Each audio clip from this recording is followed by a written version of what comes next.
Nicolas Vidal. Chers amis, vous êtes toujours sur la matinale Tocsin et on vous remercie pour ça. Matinale ce matin très riche comme tous les vendredis matins, comme tous les jours de la semaine. Et ce matin, je voulais faire un peu le point avec Paul-Antoine Martin sur l'actualité politique. Non, l'état crépusculaire de ce pays, de la caste.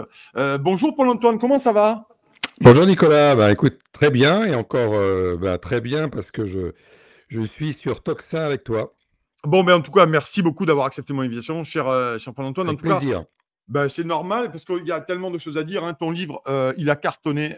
Franchement, tu as fait même des interviews plus mainstream, on va dire. Et même là, ça a cartonné. Hein. C'est un sujet qui passionne le clan des seigneurs, hein, cette caste d'État. Hein. On peut en parler puisque ça fait maintenant quelques mois qu'il est sorti chez Max Milo, ton livre. Hein. Je crois que le mot seigneur vient taper juste. Ouais. Et la notion de clan aussi. Donc les deux, à la fois clan et seigneur, montrent bien l'état de comment dire, la captation, la prise en otage de l'État et des richesses de la France par une caste, par quelques-uns en fait qui ne se cachent plus aujourd'hui. Et c'est ce que je dis dans mon livre, hein, c'est que ces gens-là ne se cachent plus, ils utilisent toutes les méthodes pour effectivement capter et s'approprier l'État, s'approprier les richesses de l'État. Et ils arrivent à tout ça parce qu'ils ont un talent manifestement très important pour la manipulation et le mensonge. Aujourd'hui, on n'a que ça. On n'entend que du mensonge et que de la manipulation. C'est quand même très impressionnant et c'est très impressionnant de vivre ça quand on s'intéresse à l'histoire, quand on s'intéresse à comment les montées de totalitarisme ont pu se faire dans l'histoire. On voit aujourd'hui qu'on est dans quelque chose qui ressemble à cette progression d'un régime très autoritaire, le pire étant le totalitarisme. Mais en tout cas, on est dans une montée d'un régime très autoritaire qui n'a de cesse de cacher toutes ces turpitudes, et elles sont immenses manifestement, de les cacher et puis d'avancer sur un agenda qui lui est dicté et qui est profondément toxique pour les Français. Oui, parce que c'est cette question-là, finalement, ton livre il est sorti en 2023, je rappelle, hein, tu es ingénieur diplômé de l'école centrale Supélec et auteur du clan des seigneurs, on l'a dit, Max Milo 2023. Et ce livre, en fait, est terrible, en fait, mais il est terriblement d'actualité quand on voit Emmanuel Macron qui fait des pieds et des mains pour aller mettre Richard Ferrand à la tête du Conseil constitutionnel. C'est un exemple parmi 1000 autres. En fait, c'est ça le problème. On peut prendre aujourd'hui l'exemple de hier ou d'avant-hier parce qu'il est encore plus énorme que celui de la semaine dernière. Ça, c'est énorme. Le mutualiste Richard Ferrand qui pourrait intégrer le Conseil constitutionnel de manière à continuer à servir la soupe à Macron. Enfin, on se dit, mais où est l'opposition ? Où ces gens sont en roue libre, hein, vraiment sont en roue libre. Je crois que le plus grand talent de Macron, c'est son talent de manipulateur et de corrupteur. Ouais. Et il a mis ça, comment dire, il a élevé ça au rang d'art politique en fait.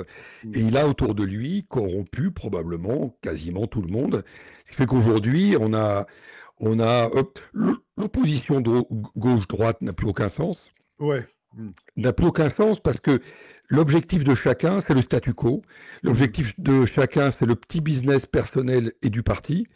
Et plus on les entend dire « on travaille pour l'intérêt du pays », plus, en fait, ça veut dire qu'ils travaillent pour eux.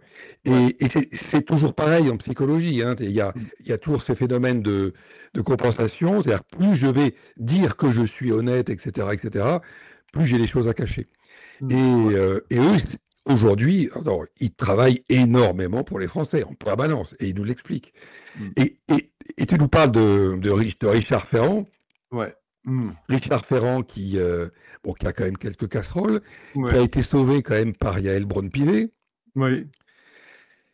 Ça veut dire quand même qu'on a à la tête à la tête de l'État, des plus hautes institutions françaises, des gens très peu recommandables, qui se tiennent les uns les autres et qui ont manifestement des choses à cacher les uns les autres, et c'est pour ça qu'ils tiennent ensemble.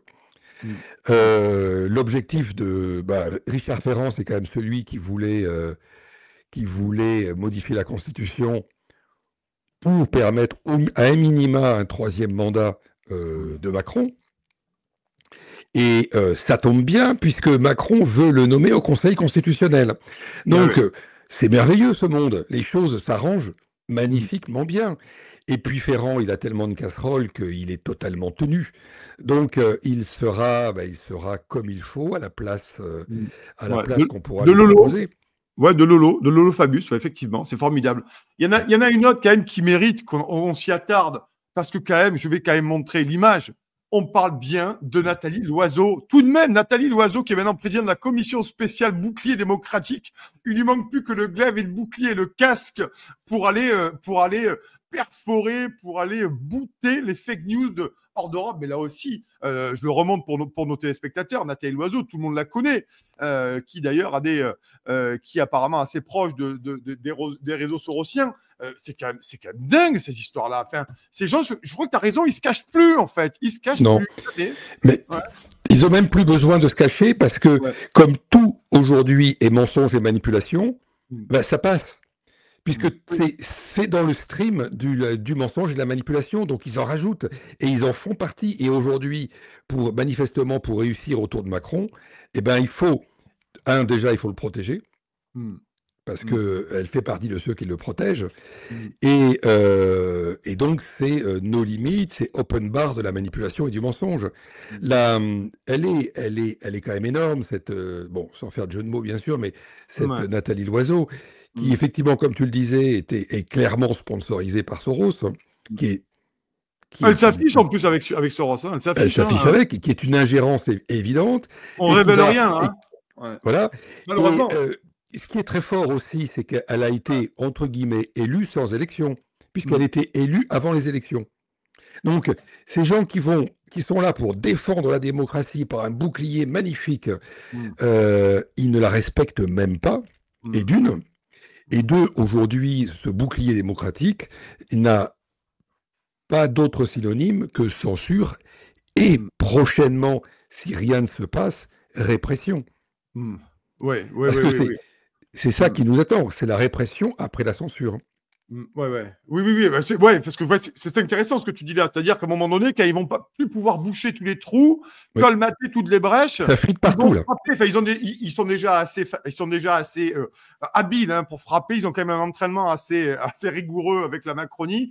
Mais là, tu penses que d'ailleurs au niveau européen, pour le coup, pas que la Macronie, toi, tu penses vraiment qu'on va aller vraiment dans une répression féroce, plus que ce qu'elle l'a été, notamment ces 7 dernières années avec Macron. Si rien ne se passe, s'il n'y a pas d'événement qui vient casser cette dynamique, on va vers la répression. Mais aujourd'hui, elle est déjà là. Alors, elle est un peu physique, mais elle est surtout morale. Il y a une répression morale, il y a une dictature morale aujourd'hui qui s'est instaurée depuis déjà plusieurs mois. Dictature morale sur énormément de sujets. On ne peut plus parler de beaucoup de sujets. C'est-à-dire qu'immédiatement, on se voit recevoir un anathème qui est très violent. On parle du climat. Si on a le moindre doute, si on émet la moindre critique, si on émet le moindre raisonnement, on est immédiatement pulvérisé par un anathème. Si on parle de n'importe quelle minorité, on est taxé de folie, etc., etc. Donc on ne peut plus ouvrir la bouche. La seule façon d'ouvrir la bouche aujourd'hui et de s'exprimer, c'est de louanger la Macronie. Et là, on est rentré dans un terrorisme moral qui a son efficacité, puisque ça crée l'autocensure, en fait, de beaucoup. Et après le terrorisme moral, il y aura, si rien ne se passe, en termes d'opposition et de rupture de cette dynamique, il y aura répression physique, oui, évidemment. Comme tu le disais, ça fuite partout aujourd'hui. Ouais, c'est pour ça d'ailleurs, on recevra tout à l'heure Christian Gérondeau pour parler du climat. Là, pour le coup, tu vois, on ne s'interdit pas sur Toxin et sur les autres médias amis, bien sûr, d'en parler. Et puis, c'est pour ça aussi qu'il nous mène une guerre de la ceinture assez incroyable. Là-dessus, je voulais qu'on parle également de cet incroyable. Parce que ce matin, je voulais t'inviter aussi pour qu'on décrypte un peu tout ce qui me semble important ces derniers jours, et notamment les courriers confidentiels de l'ancien patron de Bercy. Je veux parler bien sûr de Bruno Le Maire, Bruno le rigolo, qui aurait alerté à plusieurs reprises dans l'Élysée et Matignon sur le dérapage des comptes publics, déficit public, et Macron a laissé filer. Attal a laissé filer, Babette Borne a continué à dépenser, Darmanin a continué à dépenser, et finalement, là-dessus, on atteint des sommets, mais on ne pensait pas y arriver, mais finalement, on y arrive assez aisément, à ces sommets de tromperie, parce que là, c'est plus que de la tromperie, quoi. Oui, et je crois qu'ils ont encore de la réserve, hein. Je crois qu'ils ont encore beaucoup de réserve, parce que ce qui les motive, c'est leur carrière, c'est leur ego, c'est leur statut, ce qu'ils croient être leur notoriété. Et donc, pour eux, il n'y a rien de plus précieux que ça. Donc, s'ils sont attaqués là-dessus, à ce moment-là, ils peuvent être extrêmement féroces. Alors, le maire, bon, évidemment, c'est vrai, il a démissionné de la haute fonction publique, mais il est resté très longtemps dans la haute fonction publique. Il a quand même un rôle de grand serviteur de l'État. Il est resté. Il n'a pas pris la parole à un moment donné pour dire « Attention, Français, j'alerte. J'ai alerté l'exécutif à plusieurs reprises. Il ne se passe rien. J'alerte devant le Parlement, j'alerte devant le Sénat. » Il n'a rien fait. Ça faisait partie de sa responsabilité. Ce que Macron a dû lui dire, bon ben, tais-toi, Attal, pareil, et il s'est tu. Donc effectivement, aujourd'hui, il a beau jeu de ressortir quelques petits papiers dans lesquels il explique qu'il a alerté. Mais parce que cet individu, qu'est-ce qu'il vise? Il vise 2027, il y croit encore. Comme beaucoup, on les voit là jouer aux petits chevaux, à commencer à sortir du bois et à se déclarer, ou à ne pas, comme il y a quelques jours, on a vu la non-censure par le PS du budget et du gouvernement Bayrou.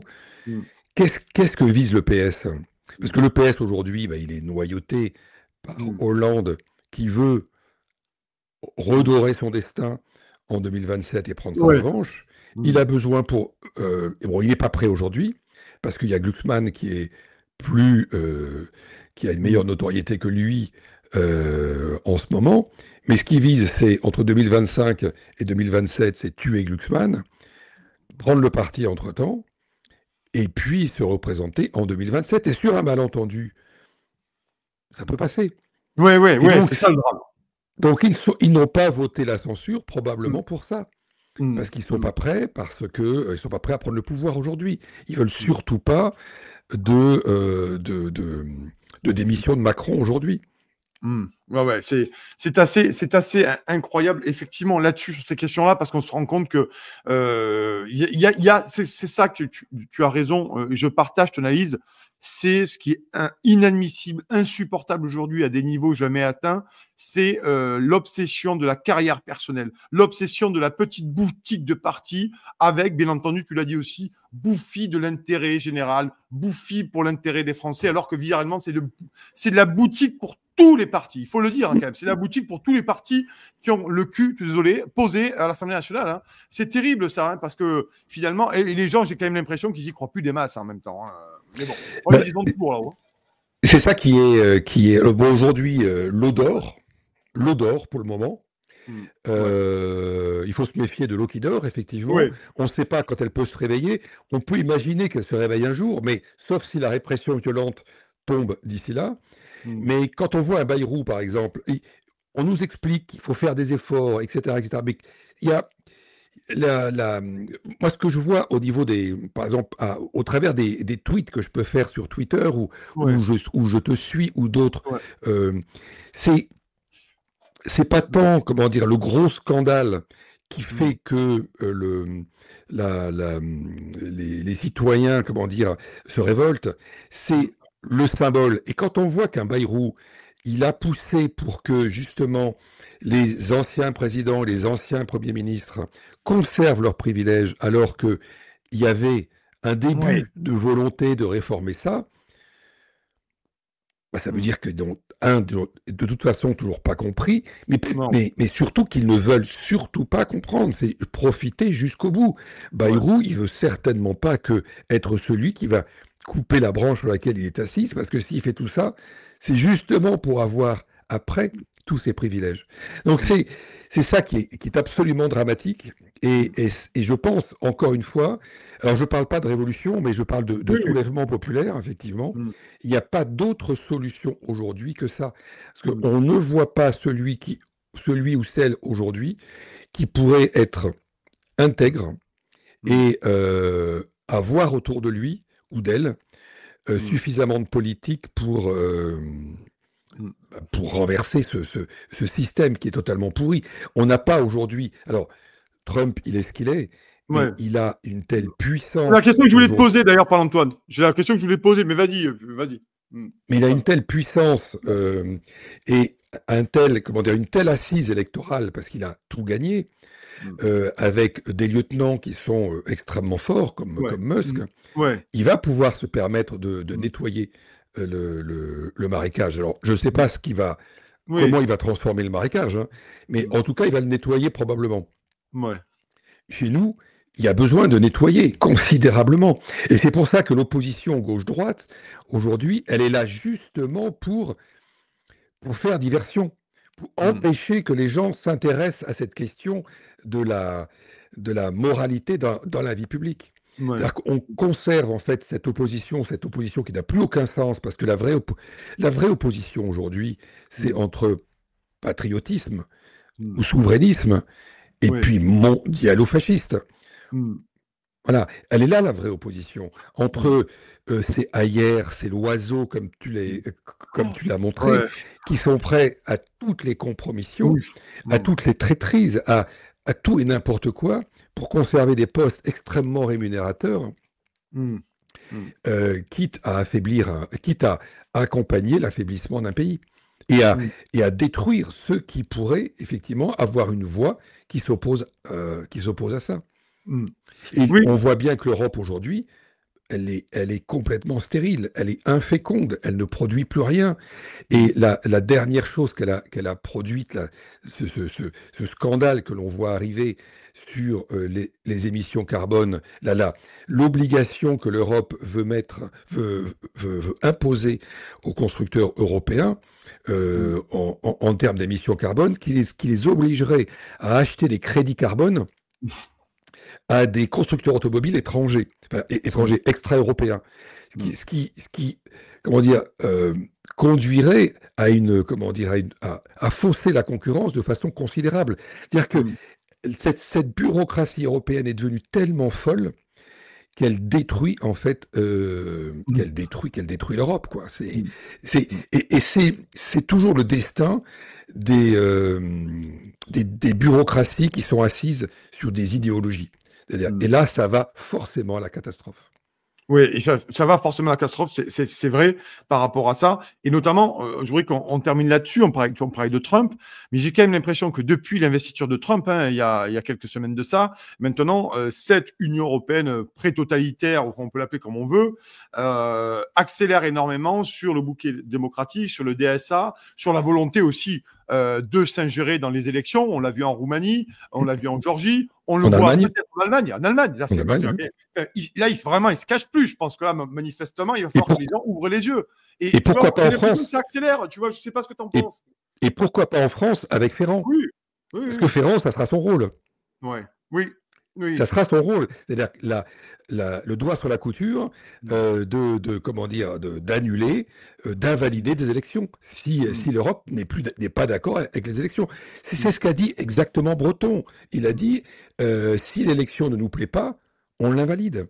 mm, C'est-à-dire que et ces gens-là se nomment démocrates. Donc on est dans des mm, situations aujourd'hui où ces gens, alors je pense pas qu'ils soient tous pervers, mais en tout cas ils ouais. ont, comment dire, une certaine dose de Mm, perversité, et en tout cas ils foncent tête baissée aujourd'hui pour garder leur prébande dans un comportement qui est inversion accusatoire et mm, complètement orwellien, mm. Ouais, où ouais. tout est inversé. Ouais, tout est inversé. D'ailleurs, on en reparlera. J'en parle assez souvent parce que je trouve que là aussi, l'opposition et les médias n'ont pas parlé. Je sais que tu l'as noté. Quand les ministres démissionnaires, rappelle-toi, avaient voté, notamment après la dissolution, avaient voté la réélection de Yael Braun-Pivet. Ces gens-là étaient démissionnaires. Ils étaient donc dans l'exécutif et ils sont revenus rapidement poser leurs petites fesses blanches sur les bancs de l'hémicycle pour aller voter au pupitre pour réélire Yael Braun-Pivet. Je sais que tu aimes beaucoup Yael Braun-Pivet, vu l'étude que tu fais, mais l'opposition, dans ce cadre-là, n'a rien dit, n'a pas pipé mot sur ce scandale démocratique de la non-séparation des pouvoirs. Et là, on se pose la question de fond. Y a-t-il une véritable opposition dans ce pays politique? Et je pense qu'il y a en partie répondu. Alors, il n'y a peut-être pas que des gens pervers, mais au moins des gens qui veulent garder les postes et les indemnités qui vont avec. Hein. L'opposition n'a rien dit, probablement parce qu'on lui a fait miroiter autre chose ou on lui a donné autre chose. Et c'est comme ça que ça se passe. C'est que tu te tais, je te donne telle place ou tel poste ou tel prébende dans ta région. Enfin, c'est comme ça que ça se passe et je crois que ça se pratique aujourd'hui de façon extrêmement courante. Regardons les 4 plus grands personnages de l'État aujourd'hui. Macron, on en pense ce qu'on en pense, et je pense qu'on pense la même chose. Larcher aujourd'hui, il est honni, je pense, par la population. Braun-Pivet, elle est totalement illégitime par le vote en fait qui s'est fait et qu'il l'a élu. Et on risque d'avoir Ferrand. Oui, alors c'est incroyable. Parce que Ferrand, il a quand même sacré casserole au derrière, hein, pour pas dire autre chose. Et là, on a les 4 plus grands personnages. Rajoutons le président de la Cour des comptes, Moscovici, le grand donneur de leçons, qui a participé, comment dire, à la débâcle de la dette. Mais voilà, nous, Français, on ne peut avoir confiance dans aucun de ces personnages-là. Et ça, c'est absolument dramatique. Dans une démocratie, ne plus avoir la moindre confiance dans les dirigeants, on va de toute façon vers une catastrophe. Elle sera peut-être larvée, elle sera peut-être violente, mais on va vers la catastrophe. Et c'est dramatique. Le pays est un très beau pays, où il l'était. Aujourd'hui, il se dégrade de jour en jour. Oui, effectivement, je partage ton avis. À force de tirer sur la corde, elle va casser. Et il va falloir noter l'intensité du retour de Bambou. Et à mon avis, ça risque d'être. Mais ils n'en ont pas conscience. Il y a une certaine forme de déconnexion, même de la part de l'opposition. Hein. Moi, je suis assez atterré par la déconnexion de l'opposition politique, qu'elle soit à gauche, qu'elle soit du RN, peu importe. Hein. Je pense qu'il y a une déconnexion totale. Hein. Voilà. Mais le retour de balancier peut être terrible pour le pays en même temps. Oui, bien sûr. Donc, quand je parle de catastrophe, c'est que vraiment, on risque d'avoir une véritable destruction du pays parce que, à la fois, elle peut être larvée parce que Macron veut aller jusqu'au bout du bout. Et puis, si à un moment donné, effectivement, on a une révolte qui va très loin, là, on rentre dans l'inconnu le plus complet. Et c'est pour ça qu'on va suivre ça dans les prochaines heures, les prochains jours, parce que dans ce pays, maintenant, ça se mesure en heures et en jours, hein, et aller un peu en semaine, mais ça va très vite, et on va très vite vers le chaos. Merci, Paul-Antoine, d'être venu ce matin. Merci, Nicolas. Merci beaucoup. On rappelle pour ton livre, bien entendu, chers amis, allez, procurez-vous-le, Paul-Antoine Martin, Le Clan des Seigneurs, immersion dans la caste d'État aux éditions Max Milo. Il a cartonné. Si vous ne l'avez pas lu, achetez-le dès que possible. C'est vraiment passionnant. Merci, Paul-Antoine. On te souhaite un excellent vendredi. Au revoir, Nicolas. Merci à toi. Merci beaucoup. Bonne journée. Salut. Merci.